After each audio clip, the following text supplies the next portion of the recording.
Do you like that? I have a little soundboard here with music.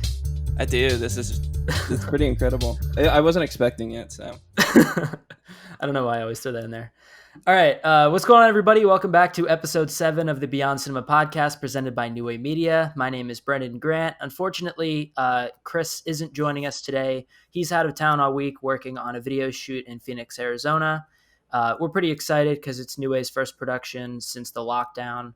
But today, instead of working on set, I'm getting to do a podcast. And my special guest today is a good friend of many years, writer, director, comedian, John Plester. What's going on, John? Oh, hi. How are you doing, Brendan? I'm doing awesome, man. This pandemic could get you down, but also it could be. There's a lot of silver linings, you know.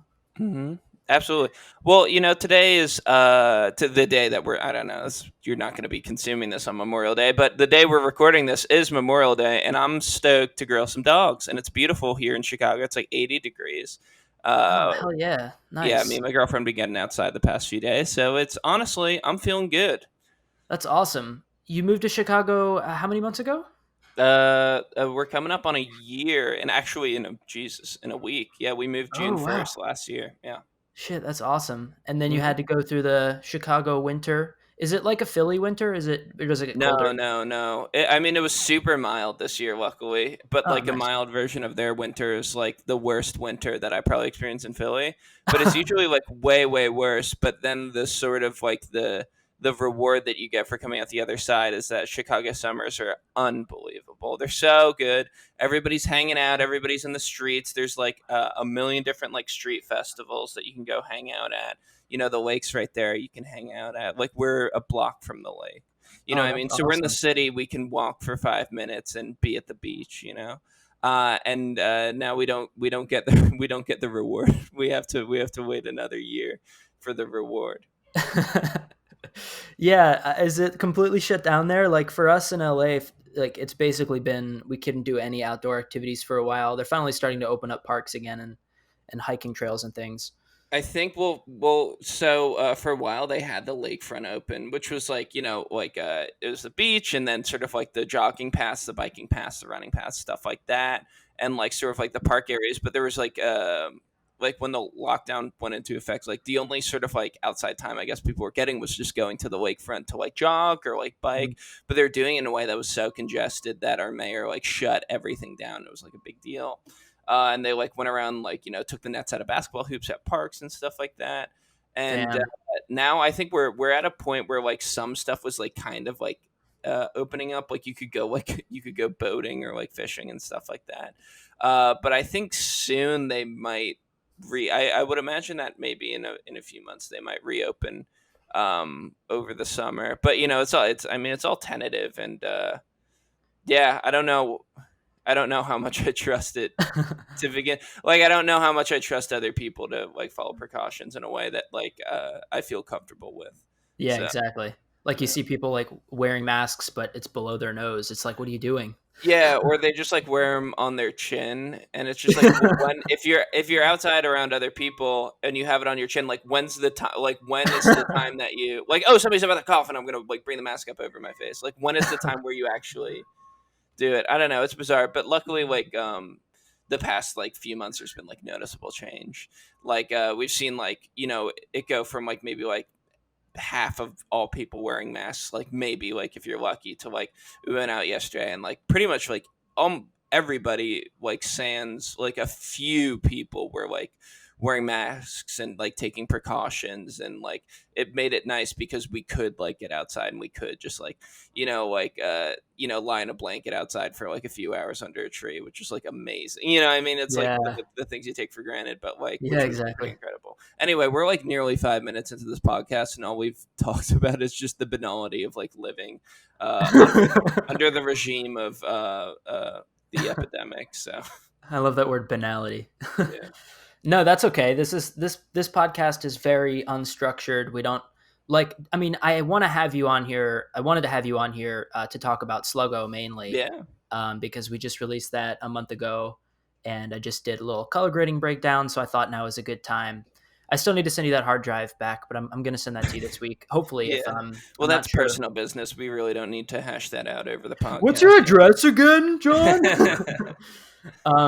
Yeah, so I wanted to talk about Slogo, and I wanted to get Yeah. the podcast is called Beyond Cinema. So like we have like sort of film industry guests on here from like various backgrounds, and we talk about like movie making and stuff, but sort of pull back the curtain and get like beyond, right? So No, of course. yeah, like I wanted to yeah, like break down your entire process from beginning to end of like inception of the idea through writing it and producing it, directing it, the whole nine. Because you basically you did the whole thing. It was you funded it out of pocket. You casted it. Obviously, you had Right. like a couple friends helping you produce, but Hmm. for all the people out there who are listeners who want to get into making their own short films, uh, I think this could be a really exciting, interesting episode. So, Yeah, I think this was. I mean, definitely the whole process was essentially like one masterclass, and I mean, like, mhm. because I had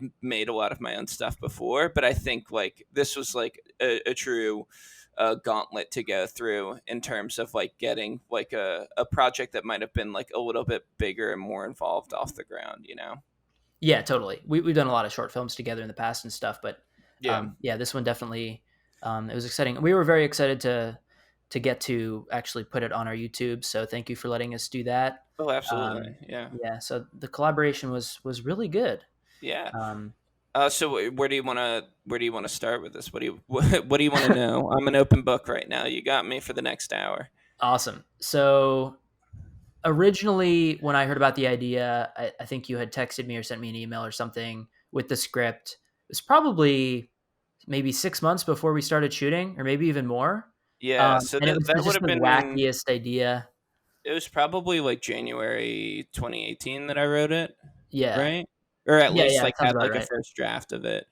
And it's like liter and this is oh man, this is gonna be I hate this. I hate this so fucking much. Because literally I think there's like one of the jokes uh that is in Sluggo, like one of the visual jokes, literally. Oh my god! After this, I'm gonna take a cat of nine tails and do like a dozen lashes on my back because I hate this so much. It literally came to me in a dream. Like I woke up the next morning and I was like, oh man, I got this visual of like one of the things that's in the short, and I was like, oh, that's really funny. And it was like with it, and it wasn't just like just the visual of that. It was like with the actor Hmm. who it was a friend of mine who like ended up playing Sluggo in the short. Like I saw him doing like riding a bike like down like around the base path like during a game and then like through a field and stuff like that. And I was like, "Oh, that's really funny." And then kind of like I kind of like built it out or like from that central idea. And so like I think that like a lot of the writing I do is usually like pretty like absurd or surrealist, but like what I try and do essentially to like ground and like this comedy is to um like ground it in tropes because that's I think somewhere where I feel really comfortable like Hmm. shooting from the hip a little bit Hmm. is like like television and cinema tropes. Hmm.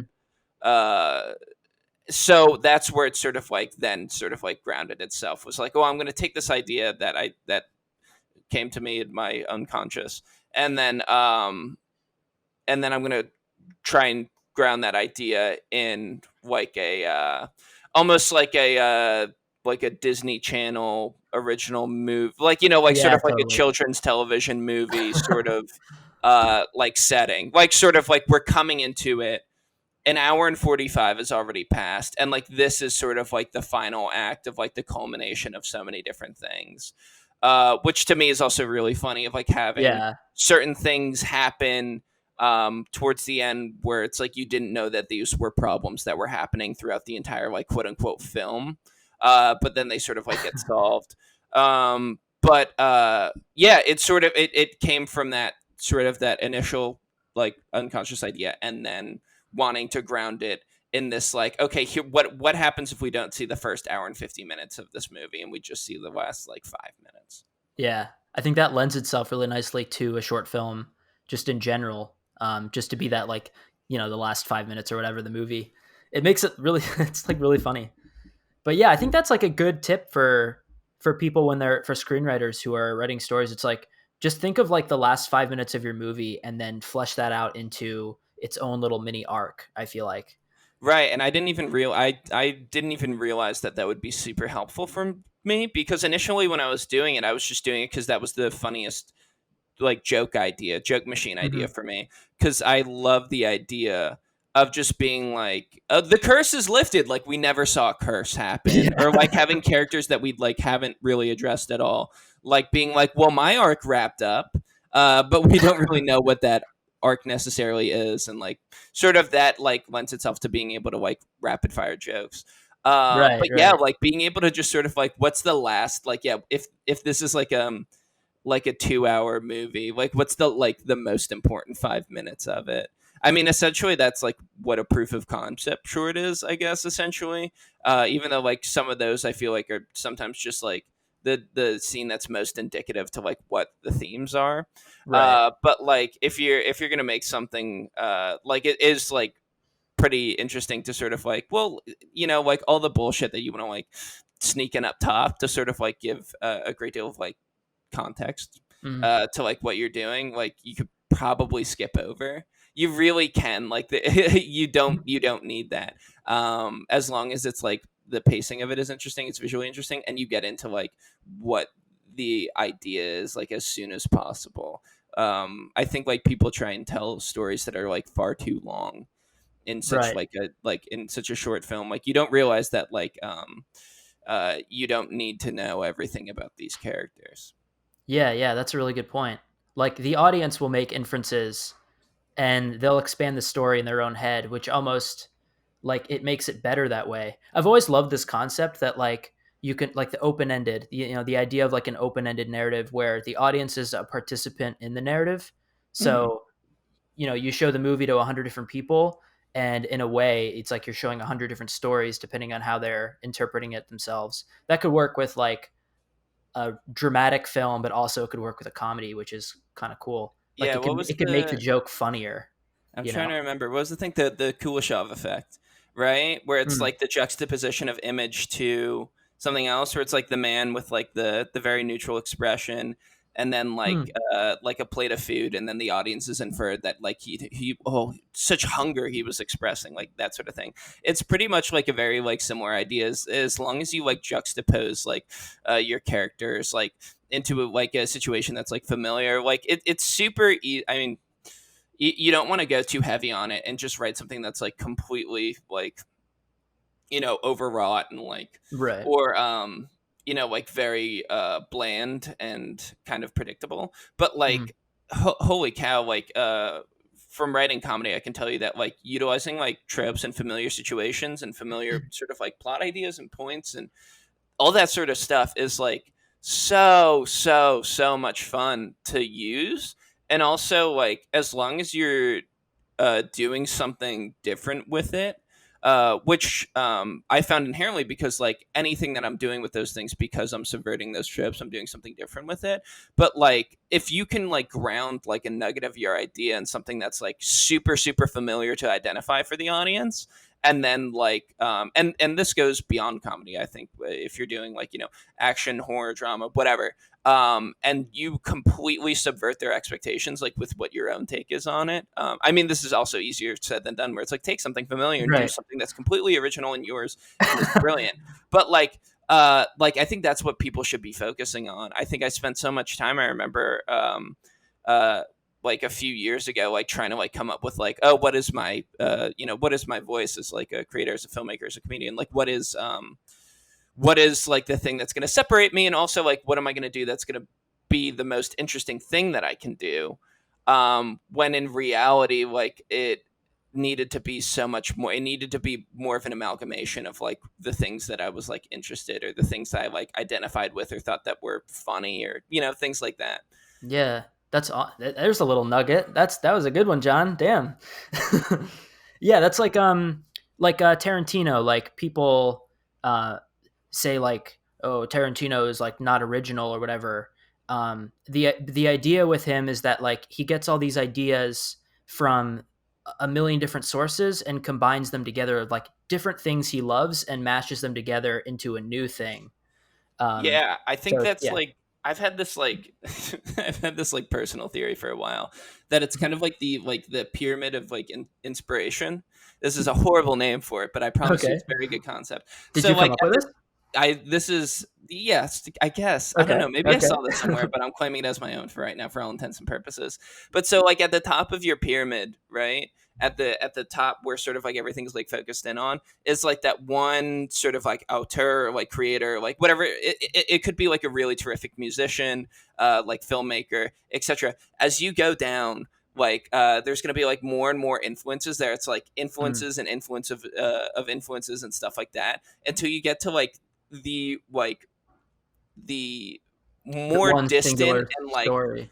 weird and like sort of like maybe like more underground or like less known or like cultist sort of like influences trickling Mm. all the way down until you get to like a line of people that are making like the weirdest stuff, that are making the most out there stuff, that maybe we're not the most uh like um like popular or like Right. financially Right. successful artists, but we're definitely like doing things to push the boundaries. So like as much as you can like dive into like who your favorite people are who are doing stuff and like try and trace back their influences as best that you can, Oh then wow. you're gonna Right.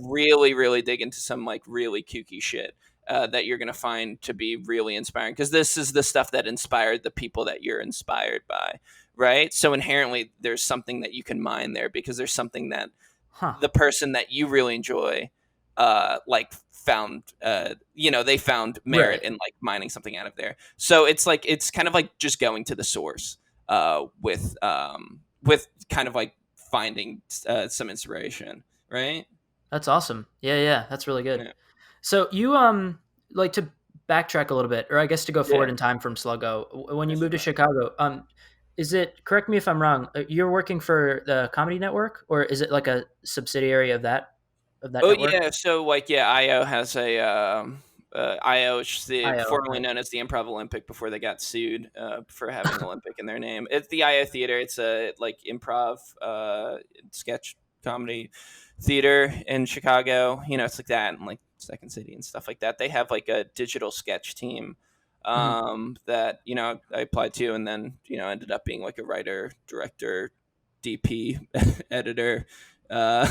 Yeah, like Every generally like sort of like everything for this sketch team, which super sad because we were picking up steam, and yeah, totally. that we can't really like do much, and none of us are really interested in doing like, here's our sketch about like a kooky Zoom business call, or anything like that. Yeah, yeah.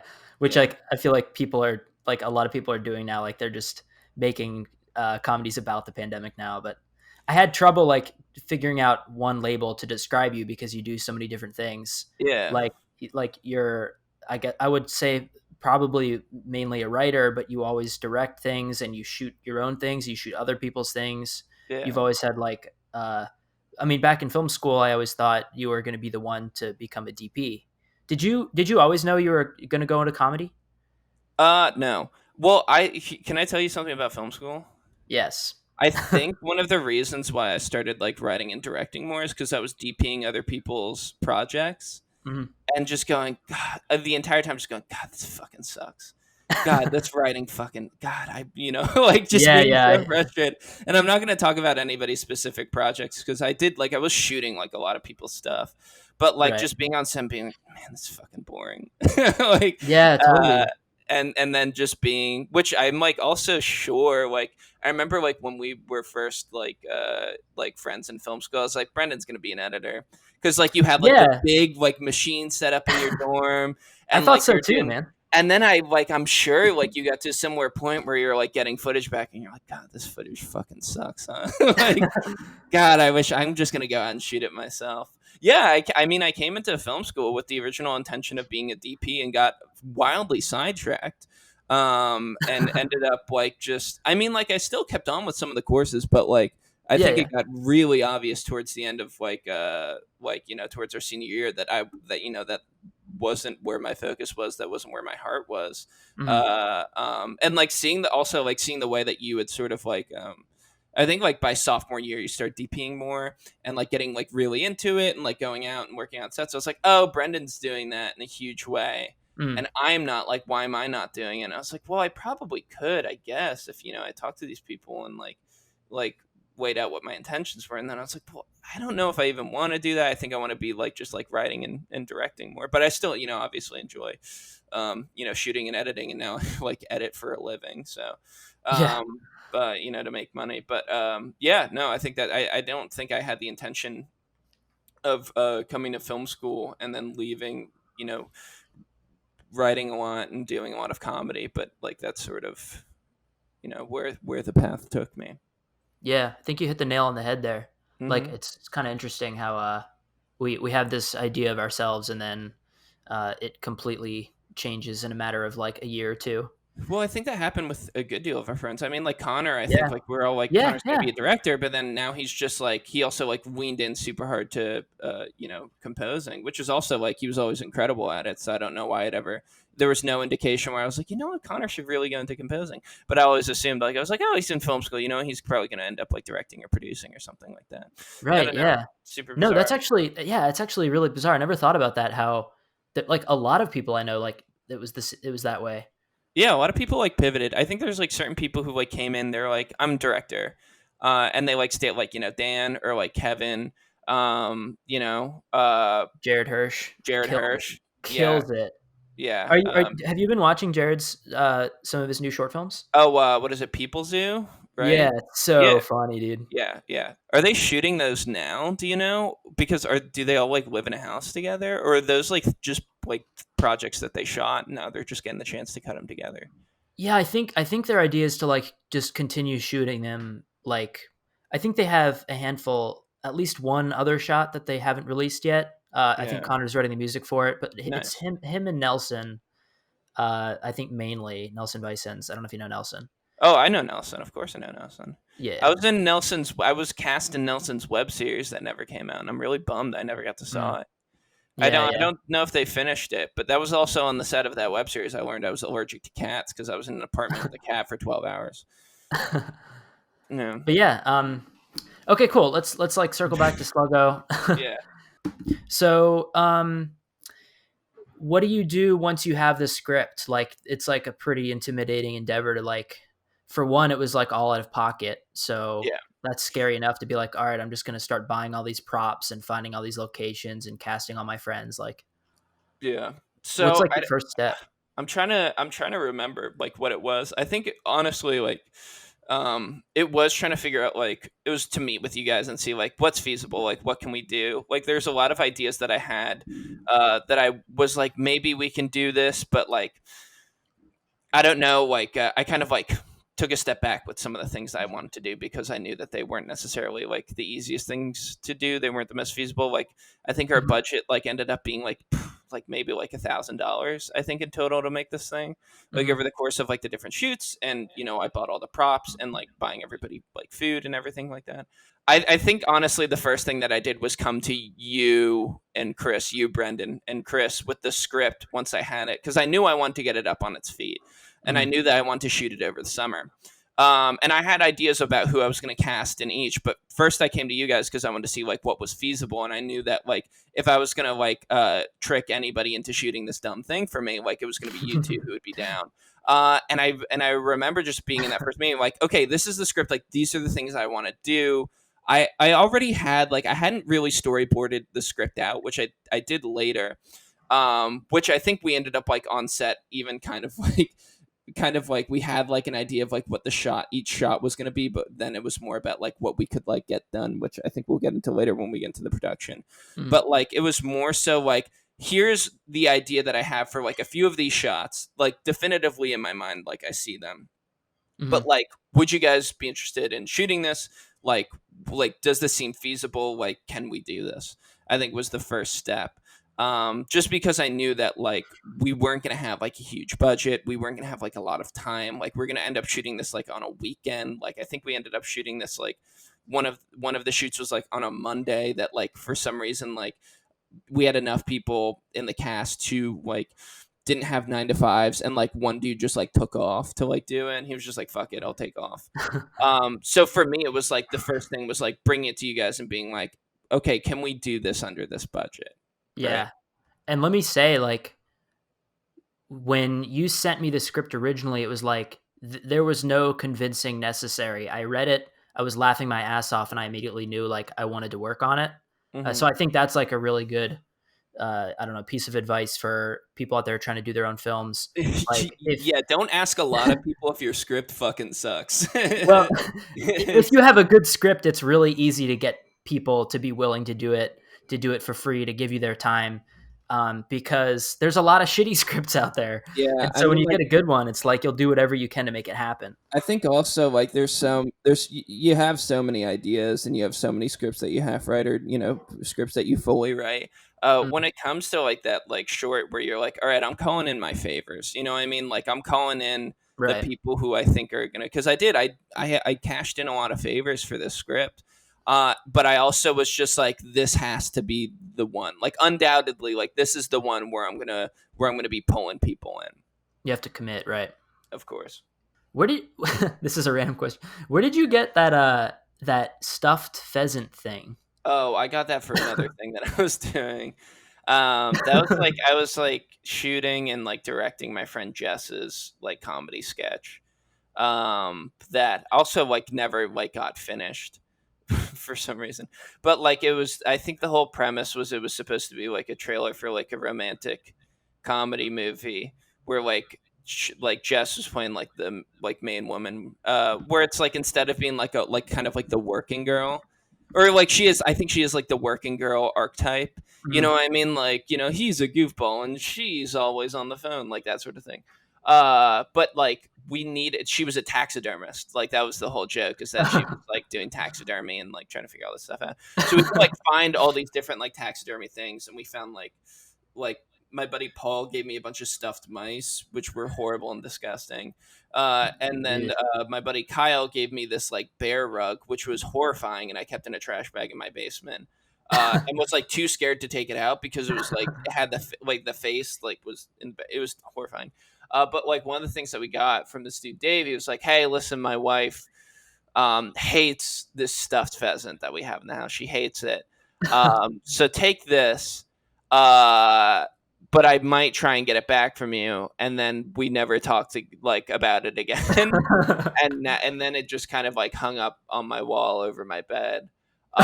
So I thought it was like the perfect like weirdly high production prop that we could have for this. I don't remember if I wrote the joke around it or I like wrote the joke and then I was like, well, this is perfect. We can just dangle it on a string. And again, like, you kind of like use what's around you, like whether you have access to a location or if you have like some sort of weird prop. And I was like, this could be a weird thing that could boost our production value somehow. Yeah, like in the script, it's totally out of place. It's like the pitcher on the opposing team. This bird flies up and pulls his head off and reveals that he's bald, basically. And it's like a shitty bald cap as well, which makes it even funnier. But Yeah. and like to add to the joke even more, it's like I think it's written in the script is that it's like an eagle or a hawk or something, but Yeah. it's a pheasant, which is fucking great. It And doesn't make any sense. Yeah. the sound effect makes it even funnier because it's like the classic hawk screech. Yeah. It's like a Um, hawk screech because we had the whip zoom on the hawk and then a whip zoom on him. Guys, if you're doing comedy, the funniest thing you can do is zooms. I think zooms are the funniest camera. but actually, I recently discovered while shooting a music video, the first time I tried using zooms in a non like comedic sense, and it actually like it worked. I was really surprised. Yeah. So yeah, it's just kind of interesting. Zooms are I think fun.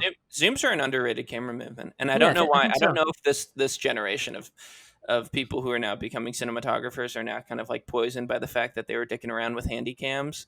I Mm, mean, when they were younger, or like the idea that like Zooms are like a very like an ENG move or like not a very cinematic move. I mean, it's like yeah, a very yeah, journalistic move. But I think like Zooms are like very, very fun camera movements, and are very applicable to like a lot of different genres. And if you get creative with it, can be like very, very effective in storytelling. yeah. It's probably that's exactly. It's probably like the stigma of exactly what you just said, just like the handy cam movement and and Yeah, all like a that. home video sort of thing. Anyway, sorry, what were you trying to segue to? You know, I want to talk about the idea you're talking about with Jess's film of things not getting finished Oh because man, yeah, so we're getting into it, John. putting you, I'm putting you on the spot here. that's fine. Um, Put me on blast. yeah, so I was like really into this fucking film. I thought it was like the funniest thing. I was really excited about it, and I was really sad that um, it was almost not going to get released. So I was able to convince you to like Yeah, to relook at it, and I was able to like help you edit it and finish it up to release it. You let us release it on our YouTube page. Um, so yeah, so like, what was it that made you? I don't know, like you sort of hated it after you did your first editing pass. I will. So I think what happened was, so when we were shooting, I think the two production days that we did, Mm. both were supposed to be like just normal, fine days. And the first day that we go to shoot, it is like absolutely pissing with rain all day. And so much so that we had to like switch locations because the field that we had scattered out like completely flooded. Oh yeah, I Like forgot about that. it was completely like our shooting day was like cobbled together. It was like so fucked. And then our reshoot day, it was like 105 fucking degrees outside. Yeah, Um, wow, I forgot. yeah, it was like brutally hot, and I got so sick after. Like I got Uh, so sick like the few days after.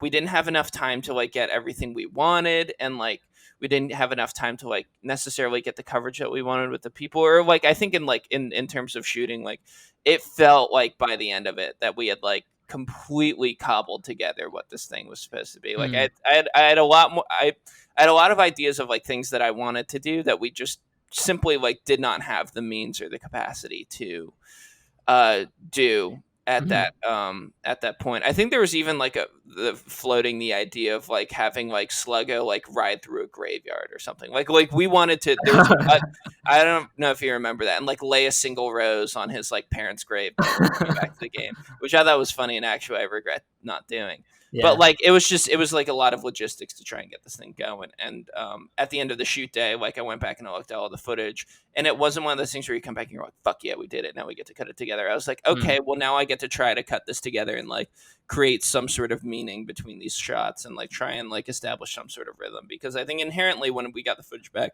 it just wasn't clear how it was supposed to go together. Like things that I wanted to be there just like weren't. I was like mm. worried that like certain jokes weren't landing. Even the first cut that I did, like the first like few minutes were really working and I was really happy with them. The back half like really wasn't working. It was like really slowing down and stuff like that. But then you stepped in and told me to send it over, and you know it got finished, and now we're talking about it.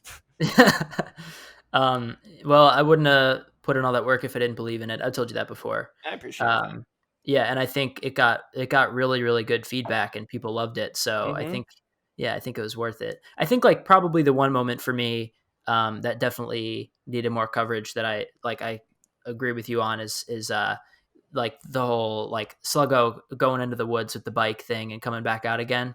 So Yeah, yeah, we were kind of struggling with that in the edit on making that flow, but I think it's like surprising how it feels seamless just because it like cuts away from him for like 2 seconds and then it cuts back and he's back in the diamond of the field. And it's like you don't even think twice about it, I feel like. we don't need to hash up like what we would do differently because this thing is over, and people should go. They should watch it and they should enjoy it, or that you know. Like not enjoy. They should consume it and then have their own opinion on it. And I don't. I feel weird. You know, because you know inherently, like after if people watch or listen to this podcast, rather, we're hoping that they watch the film or they had watched the film and they're coming to this podcast, and then you know you're also hoping that they haven't watched it, that they go and watch it and have a good opinion about it, or that they have watched it, they get to learn a little bit more about it and continue to have a good opinion about it. So I don't think it's beneficial to either of us to just kind of like you know strike down our monster in cold blood and you know behead him and hold the head in front of the town and say look at what we've created. You know like Yeah. uh we should be happy that this is out there, and we should you know celebrate Oh it, yeah, that totally. other people are celebrating it. Yeah. And I think a lot of people like nobody sees the mistakes that the creators see. Of So course. yeah. I think that's it's such a weird thing is like getting to the end of like working on this. Like we worked on this for like, or I mean I worked on this for 2 years probably Yeah. off and on, which is crazy to even fucking think about. But Mhm. because it didn't feel like it was like 2 years, and it was definitely more. It wasn't like 2 years of like, well, John keeps trucking away on that big project of his. But it was more like 2 years of like, hey, are you still working on that? Oh, man, I haven't touched on in like 4 months. Maybe I should get back to that. What was I even talking about? Oh, it was in terms of like comedies, when you work on something for that long, you are so unsure if any of it is even funny anymore, or like any of it even makes sense, or any of it is even working. Like Right. it's so twisted once you see something like that. Like that was the thing I didn't expect for this project, was I was like so fucked in the head by the end trying to figure out if any of it worked, if any of it was funny. And like there's a point where I wrote out like a 7-page coda to it that I wanted to shoot and split into this weird like a story in 2 acts.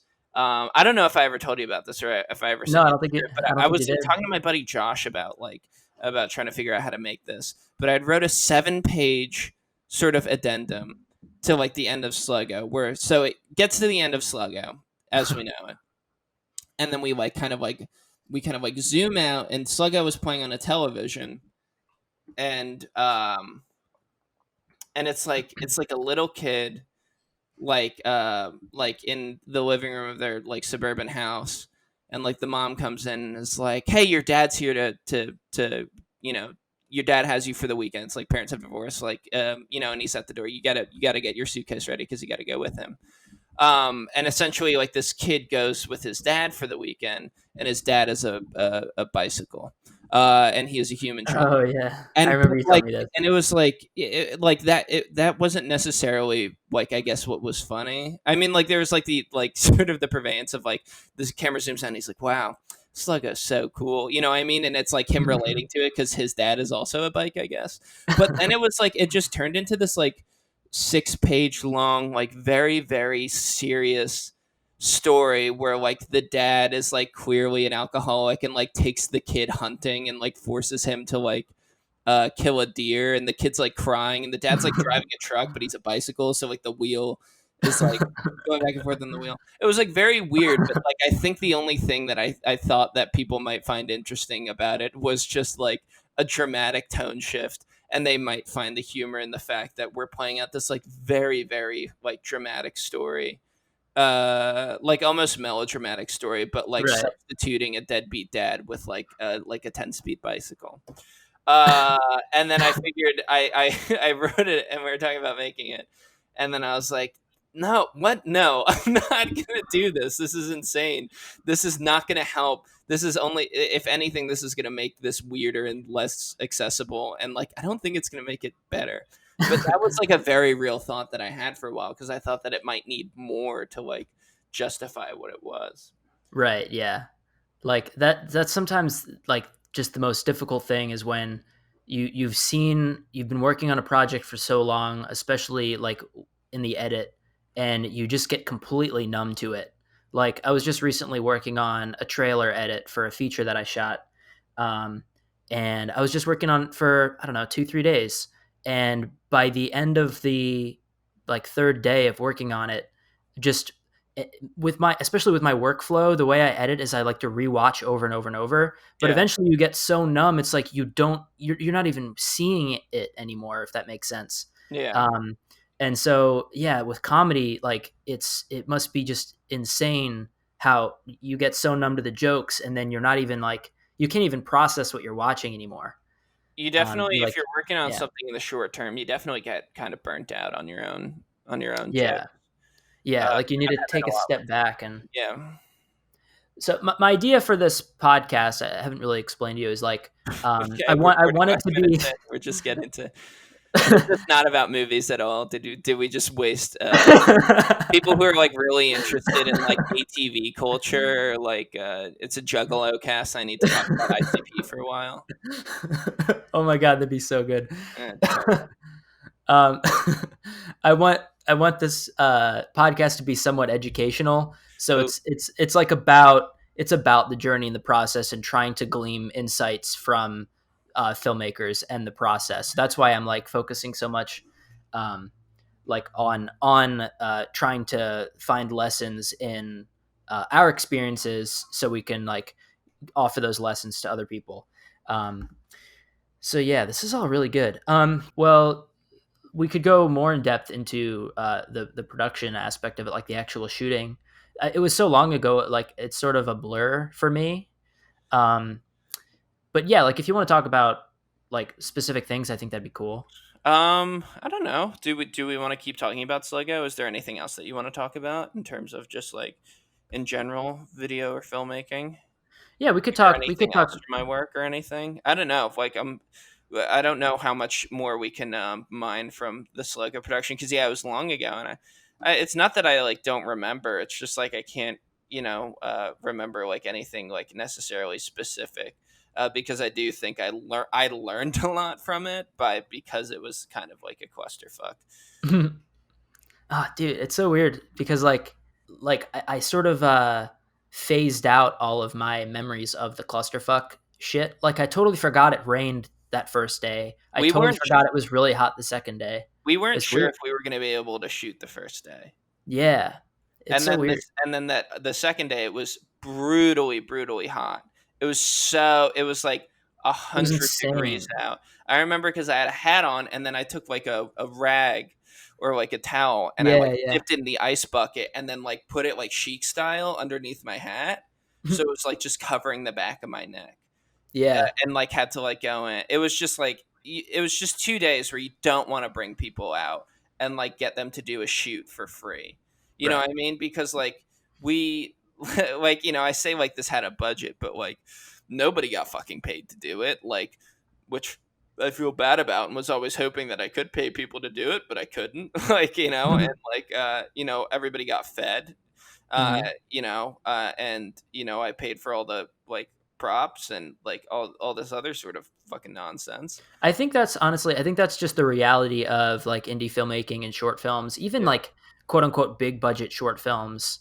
Like when it starts to get into the 10,000 or 20,000 or $30,000 budget, like people still aren't getting paid. It's like all that money goes into the production and not into people getting paid because like if it's indie, especially if it's a short film, because it's not something that's marketable. It's commercially not like viable. it's Yeah, not a commercial thing. So still, everyone is doing it for their portfolios and just for the networking and just to be on set for the experience. Um, so yeah, I think it's just a reality of the industry, and it's sort of something people have to accept. yeah. Luckily, I think like everybody who was in it like were very comfortable. You know what I mean? Like it wasn't like anybody was like struggling. Like Andrew Yeah. like had like a job with a production company. Like Olivia had her job at UR. It's like you and Chris were doing fine. Like I didn't feel like I was taking advantage of everybody because I gave everybody the out to be like, No, no, if yeah, you totally. can't commit the time to this, like it's super fine. But like I would love for you to do it. You know what I mean? Yeah, no, that's exactly what it is. It's like you have to think of it as like you're giving people the opportunity, you're giving people the experience, you're giving people the portfolio piece. Yeah, Um, I know, but yeah. like inherently, like that feels very selfish. That feels like very like putting yourself on a pedestal and like self-aggrandizing. Like I don't think I Mm, gave people an experience or an opportunity or even necessarily a portfolio piece. I see it as everybody did me a fucking favor. Everybody did mm. me a solid, or I cashed in some solids with some people. Right, Like exactly. so, like I don't think, and that wasn't my goal, was to like give people like an experience or something. I was like, we're all here and we're gonna make this thing that hopefully we're all proud of. Yeah, Which I that's guess awesome. inherently is an experience. What is an experience? Um, What is but life? you know what I mean. But it wasn't like I didn't want to be. Oh wow, I'm on a real movie set because it's Oh, like yeah, of course. no, we had two reds, we had a steady cam, and we had I think maybe like we threw it. Did we even throw up an 8x8? I think we might have thrown up an 8x8 a few times. You know what I mean? Like Yeah, yeah. we weren't doing anything crazy. Like, it was all shot with like natural light. Like it was all shot like pretty minimally in terms of like the production. Like we weren't setting up like dolly track out there. Like Yeah. It's crazy. I was watching this video behind the scenes of one of the Pirates of the Caribbean movies, and obviously that's like a very exterior daytime heavy movie, and a lot of those like exterior daytime like island beach scenes and stuff. yeah, It's that you gotta basically bounce just for it. all yeah. it's just a bounce board. Like people Yeah. think it's like this crazy thing, like, oh, they must have like 20 HMIs set up. It's like, nah, they're just using the No. sun and bouncing it. I mean, with that, they just have a bounce board. They're shooting the right direction, essentially. Right. Like they've like location scouted, and they know like at this time of the day the sun's gonna be like this, so we can shoot it like this. And then they shoot like with like on the earlier films, like maybe like decent film stock, or like now you're shooting like with a one of the fucking expensive cinema cameras that like has great dynamic range and like can like process a great image where you can like do a little bit of grading afterwards. But it's like, yeah, it's like really it's just like a fucking bounce board and like knowing which way the sun is going. It's Yeah, like and like crazy. hoping for good weather. Yeah, exactly. It's wild. Waiting for the clouds. Yeah. Did you see 1917? No, no, Okay. I'm not cool. So that, well, but you know about it. So like it's I like the know war of it. movie that's all one shot. Yeah. Oof. So yeah, apparently they basically waited for clouds. So they shot that entire movie overcast, so that way in all these long takes it didn't matter what direction they were facing for the light, which is kind of crazy. But I guess it helps blend between the the invisible cuts. So if you It's you just know wild to me that Hollywood is subjected to like waiting for clouds to like yeah, yeah. sit in the right. You know what I mean? Because you think of that like a bunch of like film students like with a DSLR and like a boom microphone, maybe just be like, well, we gotta wait for the clouds so we can shoot our detective movie or whatever. But like Yeah, man. it's like everybody's subjected to the same sort of like trouble of like waiting around and like eating a candy bar while like waiting for the clouds to pass. And I love that. Like that's my favorite kind of filmmaking is that kind of where it feels like kind of run and gun and it feels like you're just sort of like mashing it together. And Yeah, nothing um, changes.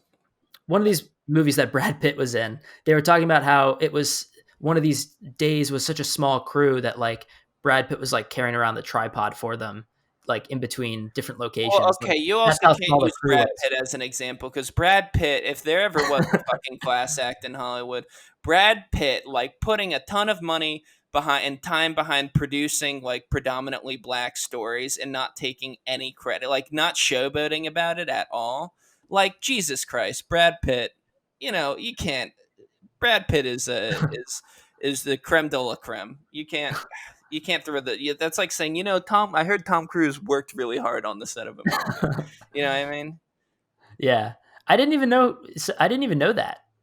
Yeah, That's cool. Brad Pitt, like he has a production company that produces predominantly like black or African American stories, like just like non-white stories. Hmm. And like he just like he produced like 12 Years a Slave and stuff like that. Oh Uh, wow. but yeah, like that's just like I believe I really hope nobody like fucking calls me out and it's just like no, you're completely wrong about this. But that was like that was the impression that I had. I'm even just like checking. Oh my god, he's actually producing like a lot of weird shit. But yeah, no, he was like the executive producer on Moonlight. Like he also Oh, that's produced. awesome. He was the executive producer on Okja, which is Oh wow. super funny. Yeah, executive producer of If Beale Street Could Talk.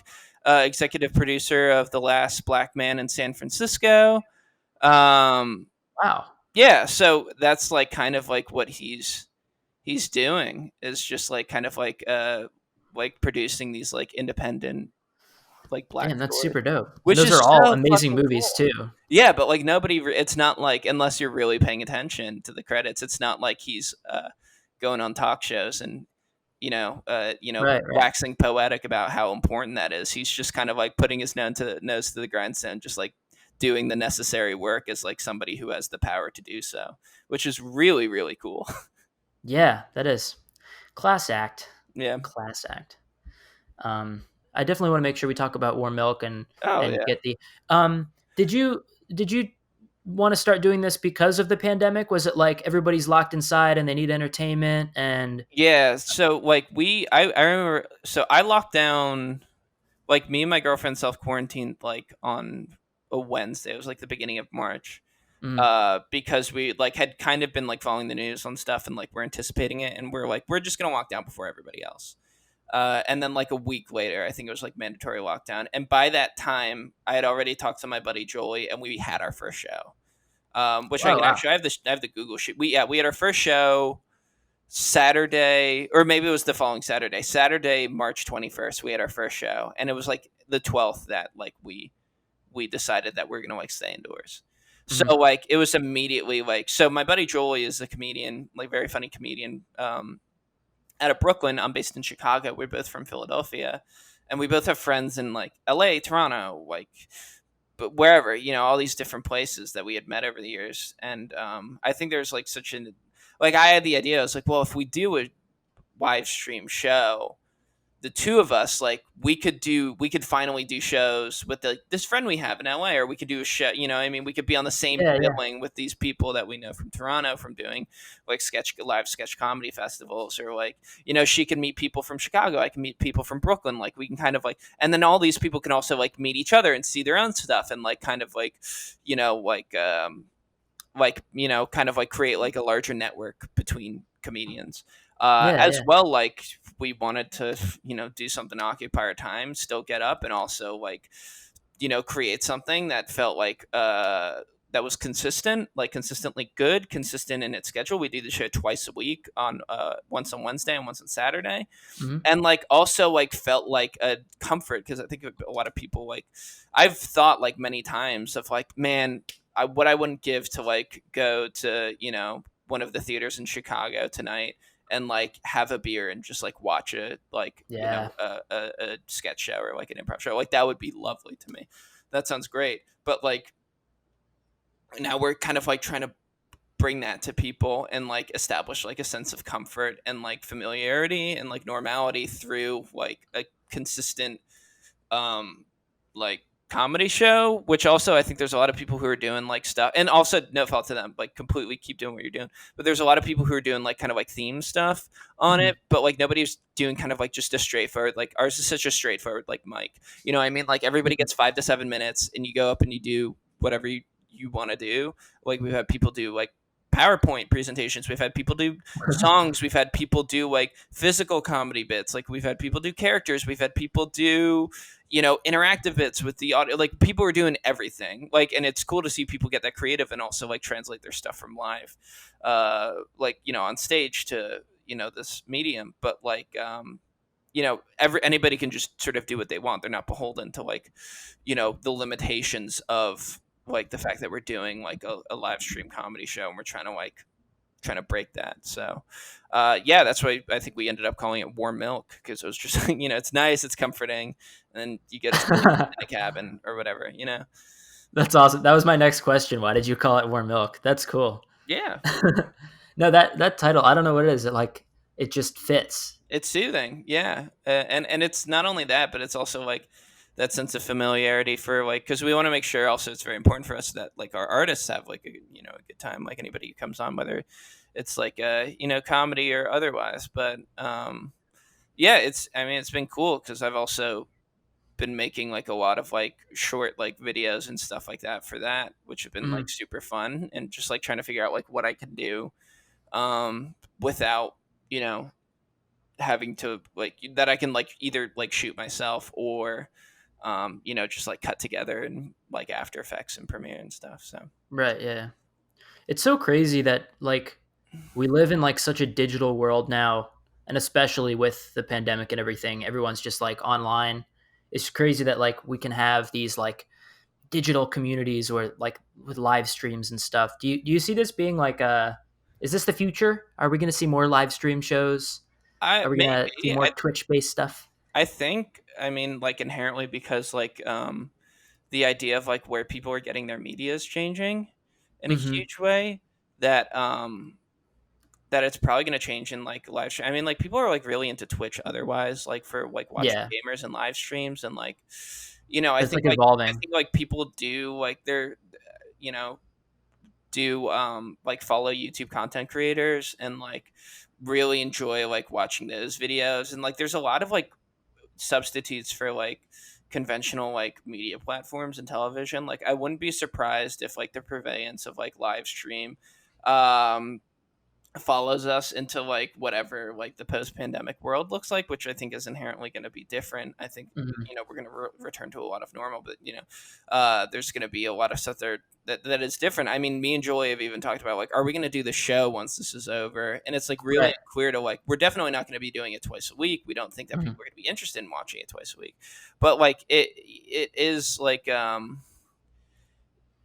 think things are going to be different. I think people are going to be getting their media in different ways. Yeah, I think it's really exciting. Yeah. It's very unique. So we'll definitely put a link to the Twitch stream in our YouTube or wherever this podcast winds up being. Right now, we're only on YouTube, but we hope to get. This is actually the final episode of season one. So Oh once we wow. have season one, we're going to Should, be. should we end on like a cliffhanger to get people interested in watching season two? Oh God, I can't. I'm not. I can't think on the spot like that. I'm not. If Yeah. you have something. Whoa, Brendan, who's that behind you? Oh no. um. So, parting words. Do you have any advice for aspiring comedians, writers, filmmakers, who want to follow a similar career path? Oh man, I'm trying to think of something that's like good and profound, but that isn't long and that's sort of like You've captures already had a my lot heart of space. profound nuggets. It doesn't need to be anything crazy, Oh but if man, there's I, anything you've I learned. guess just like there's nothing more beautiful than making something uh that you really believe in and getting to the end of it and then going, wow, gee whiz, this really fucking blows, and then never showing it to anybody. There's no greater feeling of a lack of creative triumph, because it just means that the next time you do something, it's gonna be better. Yeah, I think it's like super easy for people who are just starting out in any sort of capacity to get super precious about things, because the first thing you make, it's like, wow, this is the only thing I've made. And Mm, then the second thing you make, it's like, wow, well, it's this and it's the other thing, and that's it. And I guess this should be better than the last thing. right. But yeah, take some time to. Yeah, it's not like an exponential path. It's not linear. It's your growth is gonna kind of flip and flop, and it's gonna be kind of a roller coaster. You're gonna kind of get worse at things as you try and figure out how to do things, and then you're gonna get really like a lot better really quick maybe, and then you're gonna get like a little bit worse, like kind of on a downslope, and Yeah, just kind yeah. of like definitely ride that, and make a lot of stuff. And yeah, I think it's so hard for me to say this because I feel like it's very hypocritical, but yeah, know when to step away from something and know when you need to like kind of uh, grind through and like just finish something for the sake of finishing it. Right, right. um, no better no, you should try and know better than me about that. But yeah, just make a ton of stuff, consume a lot of stuff, break down what you like about certain things, and try and identify the few things that you like about the stuff that you do like, and then fucking just steal the hell out of it and find a way to apply it to your work, or pay homage, whatever, steal, pay homage, whatever it is. Yeah, just yeah, make a lot of stuff, watch a lot of stuff, figure out what you like, take what you like, apply it to your stuff, and then eventually you'll sort of mold your own style and voice, and then instead of like trying to like figure out how somebody else will do things, you kind of confidently know how you will go about doing things. That's awesome. Yeah, Chris has this saying. He's like, you just gotta like ride the wave as long as you can. It's like a career in the film industry is like surfing. It's like the wave is going to crash and then it's going to be a hard paddle back out.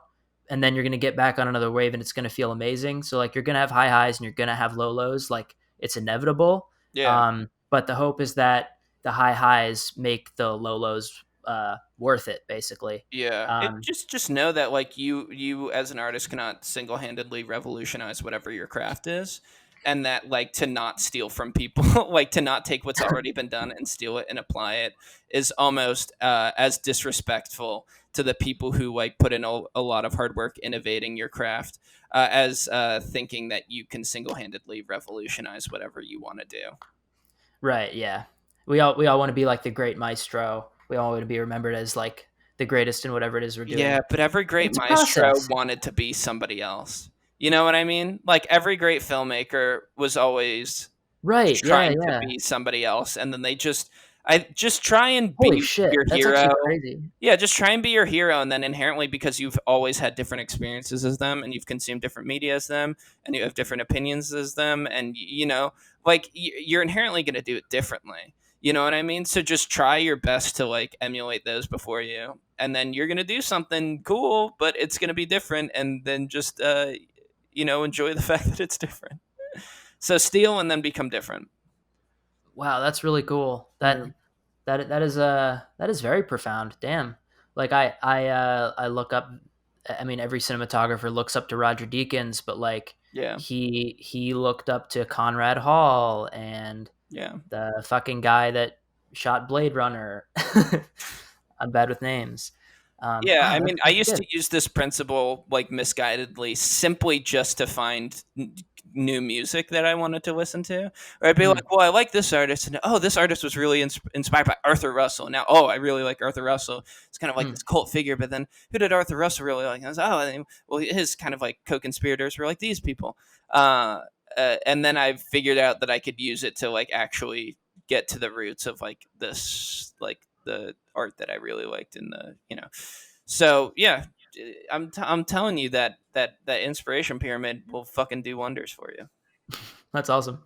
Yeah, And to finish it off with the surfing yeah, reference, so every time the wave crashes and you paddle back out, you get stronger and you get better at surfing. You yeah. can ride bigger waves. So it's like the more you keep at it, like if the longer you can stay in the game and the more waves you can ride, like the bigger the waves are going to get and the longer you'll be able to stay on them. I would love for somebody to comment on this podcast and be like, "Yeah, sorry, that surfing metaphor isn't actually applicable to surfing." Cool. All right. Well, thank you so much for joining me and giving me an hour of your time, John. Of It was course, really nice catching up with you. It's been a of while. course. I hope you're doing well, and I would anytime I'll do this for you. I will give you only an hour anytime. Yeah, Chris was like sad that he couldn't be here today, so we'll definitely have to get you back on with Chris here too, and we can all catch up and have a good time. Yeah, maybe we can do some sort of round table thing with a few people. Yeah, that'd be dope. Actually, we should totally do that. We Like all four or went to five film people. school, and now we're all doing different things. Yeah, exactly. Different parts of the country, different Yeah. parts of the world. Cool. All right. Sweet. I'll talk to you later then. All right. Yeah. Take care. Let me know when this is going up so I can never listen to it. Awesome. Sounds good. All right. See you, man. See you, buddy.